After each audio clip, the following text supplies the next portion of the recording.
देखो, जय श्री कृष्णा बच्चों। आज हम बता रहे हैं आप लोगों के लिए जो 2025 का पेपर है। 2025 के पेपर में लेकर के जो सेकंड पार्ट था उसमें 91 से लेकर 98 तक के क्वेश्चन पहले करा दिए थे और 99 से आगे क्वेश्चन आपको करा रहा हूँ।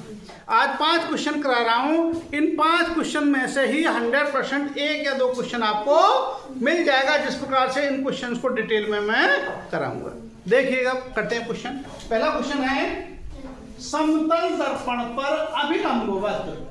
अभिलंब का मतलब होता है कोई बिंदु है, मान लो कोई रेखा है, उस पर 90 डिग्री का जो कोण बनता है, तो ये क्या हो गया आपका अभिलंबवत। समझे नहीं? या फिर ये इस प्रकार से है और ये इसमें क्या हो गया आपका अभिलंबन। प्रकाश किरण के लिए आपतन कोण तथा परावर्तन कोण में संबंध क्या होगा? आपतन कोण का मतलब होता है आने वाला और परावर्तन कोण का मतलब जैसे कि यदि कोई, अभी हम देखते हैं यहाँ पे, मान लो यहाँ पर कोई चीज, हम शीशा, वो देखा आपने शीशा, शीशा पे चौना मारते हैं तो जो किस प्रकार से लगता है, जैसे मान लो शीशा है आपका समतल दर्पण, ये सूर्य है और ये बिंदु है कहीं यहाँ पे, तो ये हो गया इसका अभिलंब 90 डिग्री का, बिल्कुल सीधा। ठीक है, अब देखिएगा ये यहाँ से कोण आएगा, ये प्रकाश आए, प्रकाश किरण आए इस प्रकार से। ठीक, तो ये कोण हो गया आपका आपतन कोण। क्या हो गया? आपतन कोण। ठीक है, और ये यहाँ पे आएगा और यहाँ से वापस इस प्रकार से जाए, और ये हो गया आपका क्या? परावर्तन कोण। परावर्तन कोण। ठीक, तो जितना ये होगा उतना ही ये, मान लो 30 डिग्री है तो ये भी कितना होगा? 30 डिग्री। ये मान लो हमारा 50 डिग्री है तो ये भी कितना होगा? 50 डिग्री। अब उसने क्या कहा है? समतल दर्पण अभिलंबवत प्रकाश किरण। अभिलंबवत प्रकाश किरण का मतलब क्या है? ये सीधी रेखा है, बिल्कुल इस पर सीधी। जब सीधी रेखा आएगी तो दर्पण होगा कहीं नहीं होगा, तो कितने डिग्री कोण बनेगा? 0 का। ऐसे ही आएगी और ऐसे ही वापस जाएगी बिल्कुल, तो कितने डिग्री बनेगा? 0 का। तो क्या हो जाएगा? कोण आई बराबर कोण आर बराबर 0 डिग्री, ये हो जाएगा। ठीक है, कितना होगा? 0 आई बराबर आर बराबर 0 डिग्री।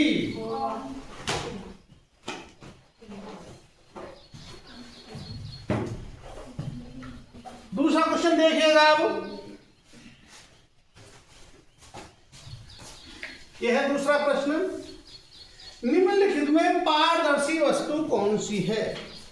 पारदर्शी समझते हो? इससे पहले बताई थी मैंने दीप्त और अदीप्त वस्तु। दीप्त वस्तु कौन सी होती है? जिनमें प्रकाश होता है वो होती है। जैसे क्या क्या? ठीक ठीक, हाँ, जिनमें प्रकाश होगा वो होंगी दीप्ति वस्तु, और जिनमें जैसे कुर्सी है, मेज है, ये सब कैसे हो गए? इसी प्रकार से उसने पूछा है निम्न में से पारदर्शी वस्तु कौन सी है? देखिएगा, पारदर्शी 3 प्रकार की वस्तु होती है हमारी। कौन कौन सी? एक होगी पारदर्शी और दूसरी होगी अपारदर्शी और तीसरी हो गई हमारी पारभासी। ठीक है, अब ये बताओ मुझे पारदर्शी कौन सी हो गई? जिसमें आर पार हो रहा है, जिनमें कि हमें आर पार दिखाई देता है, वो हो गई हमारी। जैसे हमारा कांच है, स्वच्छ कांच, हम गाड़ी में बैठते हैं, आगे कांच लगा होता है शीशे पे, दिखाई देता है आर पार, तो ये क्या हो गया हमारा? पारदर्शी। अपारदर्शी क्या होगा? जैसे अब खिड़की है तुम्हारी, खिड़की बंद कर दे तो हम बाहर का चमक जाएगा? लकड़ी का कोई गत्ता है, गत्ता हम खड़ा कर दे तो क्या हमें चमक जाएगा? तो वो क्या हो गई? अपारदर्शी। और पारभासी क्या होती है? जिसमें दिखता तो है लेकिन साफ नहीं दिखता। जैसे अभी हम हल्का पर्दा है, मान लो हल्का दिखाई दे रहा है, या फिर हमें एक कागज है उसके लिए तेल में कलर देखेंगे तो हल्का फुल्का सा ये तो दिखाई देगा, कुछ है लेकिन साफ हमें नहीं दिखाई देगा, तो वो क्या हो गया आपका? पारभासी। तो यह प्रश्न निम्नलिखित में पारदर्शी वस्तु कौन सी है? तो कौन सा उत्तर होगा इसका? स्वच्छ कांच। जो स्वच्छ कांच है ये हमारी पारदर्शी वस्तु हो गई। और यदि इसको अपारदर्शी कहें तो का टुकड़ा, धातु, चादर, ये सब कैसी होगी? सब अपारदर्शी हो गए। अगला क्वेश्चन देखिएगा, थर्ड क्वेश्चन है मानव शरीर का सामान्य ताप क्या होता है? समझे नहीं? भाई हमें तुम्हें बुखार होता है, बुखार की हमें पहचान कैसे होती है? बुखार है, ये बताओ।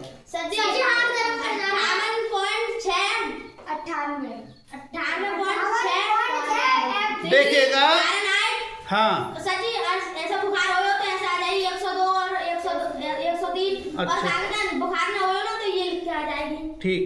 एक थर्मामीटर होता है और थर्मामीटर से हम अपना टेम्परेचर चेक करते हैं। सामान्य मनुष्य का तापमान कितना होता है? 98.6 degree Fahrenheit.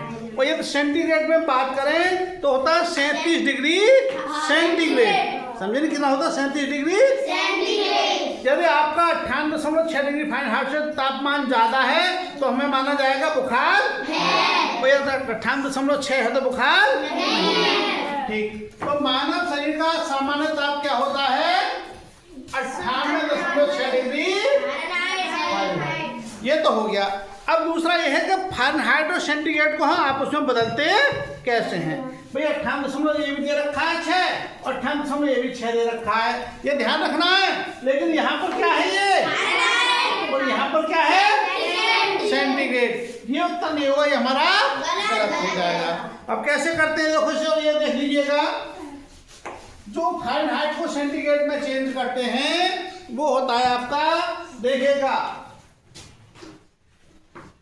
C/5 is equal to F-32 बटे 9। ये होता है। C का मतलब होता है सेंटीग्रेड और F का मतलब होता है फ़ारेनहाइट। यदि हमें सेंटीग्रेड में बदलना है तो कैसा होगा? तो C बराबर क्या हो गया? F-32 और ये 5 किस में है? भाग में। इधर किस में हो जाएगा? गुणा 5 बटे 9। ठीक। और यदि हमें फ़ारेनहाइट निकालना है तो कैसे होगा? तो इसे इधर ले लेते, बदल के लिख लेता हूं मैं। F-32 बटे 9 बराबर C/5 है। अब देखो F-32 बराबर कितना हो जाएगा? C/5 और गुणा 9 हो जाएगा ऊपर, और F बराबर कितना हो जाएगा? C गुणा 9 बटे 5 और माइनस में तो यहाँ हो जाएगा +32। समझे नहीं? कितना होगा? C × 9/5 +32 हो जाएगा, तो फ़ारेनहाइट में चेंज हो जाएगा। आया समझ में? इस प्रकार से आप इसे करेंगे। अब ये हमें इसको चेंज करना है, मान लो 98.6 डिग्री फ़ारेनहाइट को हमें सेंटीग्रेड में चेंज करना है। तो कैसे चेंज करेंगे? देखिएगा, ये वाला फॉर्मूला हो गया हमारा, ये लगा दिया हमने, देखो। तो C बराबर कितना हो जाएगा? F कितना है? 98.6 माइनस 32 और गुणा 5 और बटे 9। अब इनमें से घटाओ, कितना आ गया? 8 में से 6 गए तो 2 गए तो 6 और 9 में से 3 गए तो 6 और ये 0.6 यहाँ आ गया और गुणा 5 और बटे 9।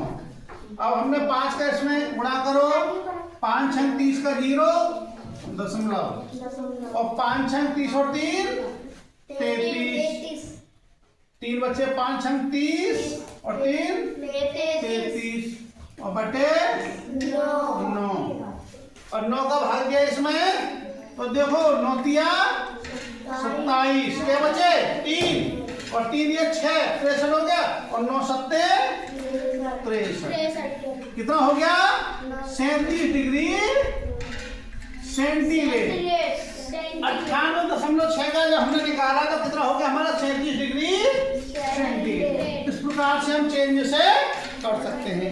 तो आप लोग सेंटीग्रेड से फारेनहाइट में बदल सकते हैं और फारेनहाइट से सेंटीग्रेड में भी।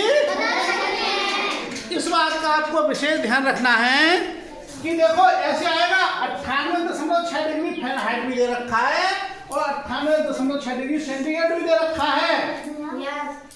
तो ये ध्यान रखना है हमें क्या फारेनहाइट में उत्तर होगा। इसी प्रकार 37 डिग्री फारेनहाइट दे रखा है और यह 38 दे दिया नहीं तो 37 डिग्री सेंटीग्रेड भी दे सकता है उत्तर इसका। तो सेंटीग्रेड 37 डिग्री सेंटीग्रेड भी इसका उत्तर होगा। या तो 98.6 डिग्री फारेनहाइट और या 37 डिग्री सेंटीग्रेड, ये दोनों ही उत्तर आपके होंगे। ठीक, अगला क्वेश्चन देखिएगा। इंद्रधनुष के वर्णों में मध्य का वर्ण क्या होता है? जो इंद्रधनुष देखा है तुमने? कब पड़ता है इंद्रधनुष? बारिश के बाद। बारिश के बाद पड़ता है तो कितने रंग होते हैं उसमें? 7 रंग होते हैं। कौन बताया कौन कौन से होते हैं? भाई 7 रंग कौन कौन से होते हैं? इस प्रकार से आप रखोगे, देखो ये है BIB विव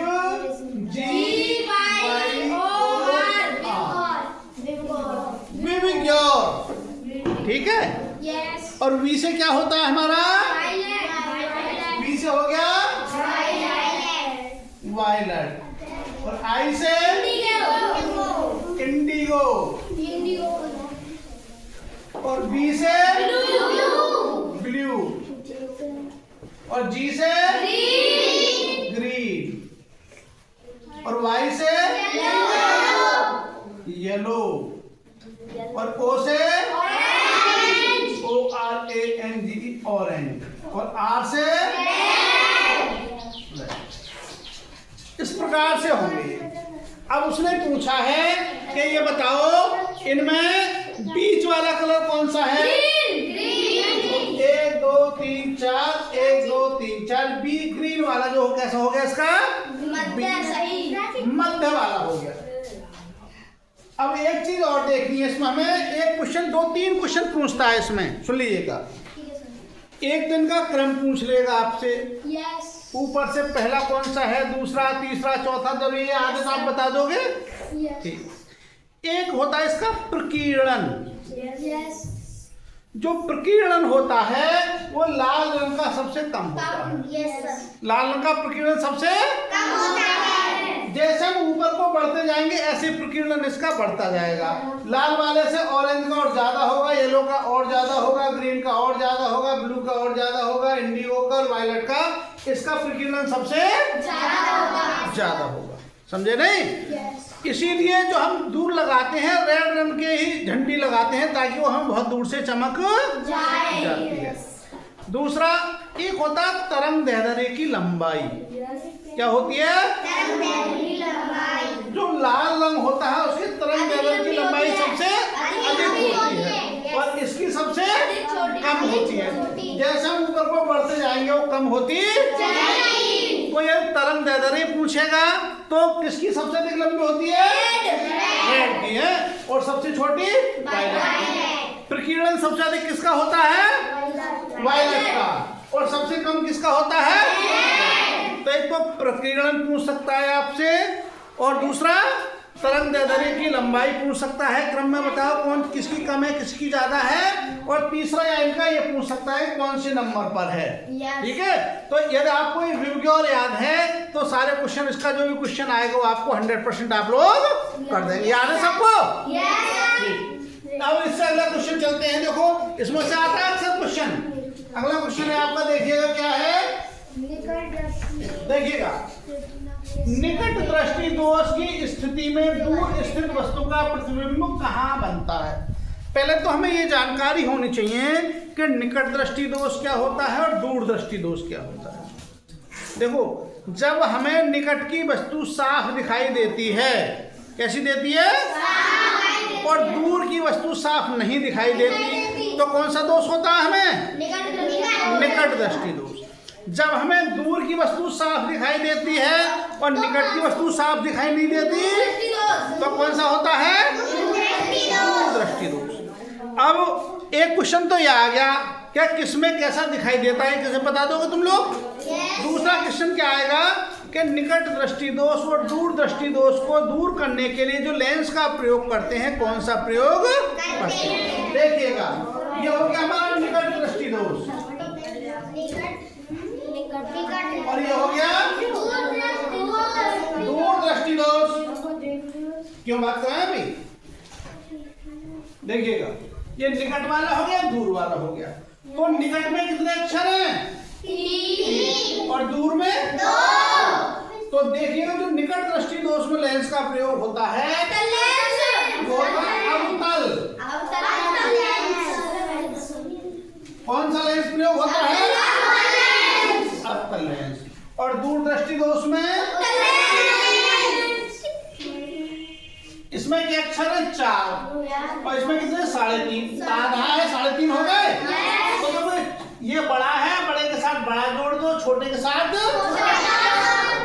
यदि भूल भी जाओ तो क्या याद रखना हमें, जो बड़ा है निकट, निकट के साथ हमारा अवतल हो गया और दूर के साथ उत्तल हो गया। निकट दृष्टि दोष में कौन सा होता है, हमारा अवतल लेंस का प्रयोग होता है, और दूर दृष्टि दोष में उत्तल लेंस का प्रयोग होता है।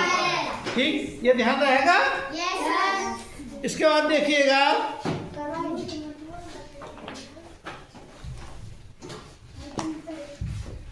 इसमें दिया है कि निकट दोष की स्थिति में दूर स्थित वस्तु का प्रतिबिंब कहाँ बनता है। देखिए, हाँ, एक बात और ध्यान रखनी है तुम्हें, यदि ये क्वेश्चन पूछता है तो या तो यहाँ निकट दृष्टि दोष पूछेगा या दूर दृष्टि दोष पूछेगा। या निकट दृष्टि दोष में जो है, जो प्रतिबिंब बनता है रेटिना से पहले या सामने बनता है, ठीक है। और दूर दृष्टि दोष में प्रतिबिंब कहाँ बनता है, रेटिना के पीछे या बाद में बनता है। ध्यान रखना है, जो दूर दृष्टि दोष में जो प्रतिबिंब बनता है वो रेटिना के बाद में या पीछे बनता है, और निकट दृष्टि दोष में कहाँ बनता है, रेटिना से। ये 3 ही क्वेश्चन इस क्वेश्चन पे पूछे जाते हैं, ठीक है। एक तो प्रतिबिंब कहाँ बनेगा, तो निकट दृष्टि दोष में कहाँ बनेगा, रेटिना के पहले सामने, और दूर दृष्टि दोष में रेटिना के बाद या पीछे। निकट दृष्टि दोष में कौन सा लेंस प्रयोग होता है, अवतल लेंस। दूर दृष्टि दोष में कौन सा लेंस प्रयोग होता है, उत्तल लेंस। और निकट दृष्टि दोष में कहाँ की वस्तु स्पष्ट दिखाई देती है, पास की, निकट की, और दूर दृष्टि दोष में, ठीक है, ये रहेगा। तो ये 5 क्वेश्चन आप अच्छे से तैयार करेंगे, और इन 5 क्वेश्चन में से एक ना एक क्वेश्चन आपको 100% आएगा, ठीक है। अब इसके बाद इससे अगले वाले क्वेश्चन कराएंगे। और जो भी बच्चे इसकी तैयारी कर रहे हैं एनएमएस की, अपने सभी बच्चों से कहना है कि अपने आय प्रमाण पत्र और जाति प्रमाण पत्र शीघ्र से शीघ्र बनवा लें, क्योंकि इसी के लास्ट में सितंबर के फर्स्ट वीक में फॉर्म आने वाले हैं एनएमएस के, और तुरंत इसके फॉर्म भरने होंगे। तो अपने परेशानी होगी बनवाने में, कोई कमी है, किसी का मान लो आधार नंबर नहीं लगा है, कुछ है, तो शीघ्र से शीघ्र अपने बनवा लें। और टीचर से भी कहना है, सभी से अनुरोध है कि जो बच्चे इस परीक्षा की तैयारी कर रहे हैं, इस वीडियो के लिए उन बच्चों तक पहुंचाएं। जय श्री कृष्ण।